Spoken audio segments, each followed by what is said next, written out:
I wanted to talk a little bit about my own preparations for the winter campaign. I'm gonna keep this one short, but basically, I've stocked up on some like food and rice and stuff. But for the food stuff, it's kind of problematic because once the power goes out, the water will probably go out here, and so for a lot of those kind of bulk prepared foods, you need water. Luckily, one of the things is going to get set up like when the bombing campaign really begins in earnest this winter is invincibility points, which I've talked about before in another video. They're basically these little areas where like people can congregate and charge their phones and get a little bit of internet, some food, and some heat. I'm definitely going to be checking some of those out, just for my own sake, and also maybe I'll who knows, maybe I'll meet some people. Maybe I'll do a little filming there, but I don't know if that's allowed. There's certain things that you're not really allowed to film in Ukraine, especially like out on the public. Not because like of it's not really censorship. It's about like the Russians can use the photography and photos for like targeting like places for missile strikes and stuff like that.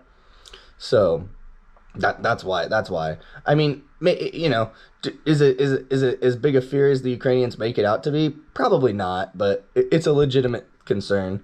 Um, Luckily, I'm not really a big vlogger. I mean, I'm doing these little updates and stuff, but I'm not. It's not like I'm going around town and showing you all my favorite coffee spots, which by the way are none, because Ukraine has the worst coffee in the world. Well, I guess I can't say worst coffee in the world. Maybe like I don't know. Maybe Mongolia has the worst coffee in the world, but like Ukraine is up there, man. Their espresso especially just has this sour flavor that I don't like. Oh, but anyway, back to my winter preparations.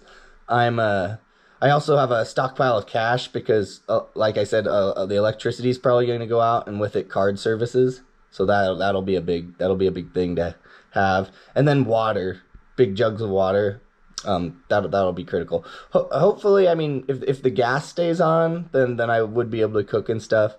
I don't know. I'm not super worried about it. I'm a young, able-bodied person who could go outside if need be, so not too worried. The main thing is having cash, because it's not really going to be like supply shortages necessarily. It's going to be more like issues with purchases and like issues with logistics and stuff like that. Like more than like actual shortages of food, it's more just like power outages and refrigerated stuff going bad. And like, I mean, power was out to some areas of Ukraine and Kiev for up to a week in like some of the situations last winter, if I remember correctly. Maybe a little less than that.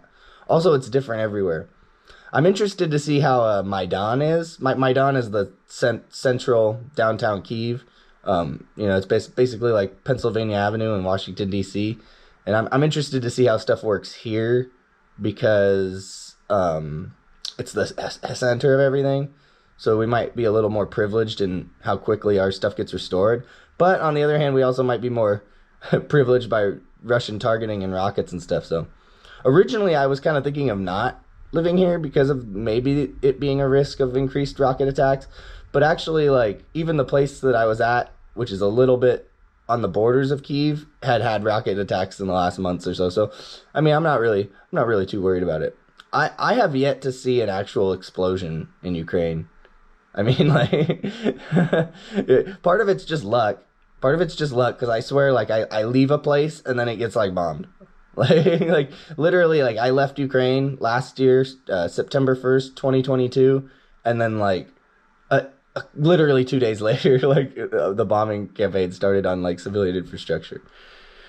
So yeah, so we'll see what happens. I'm definitely here and ready for whatever it takes.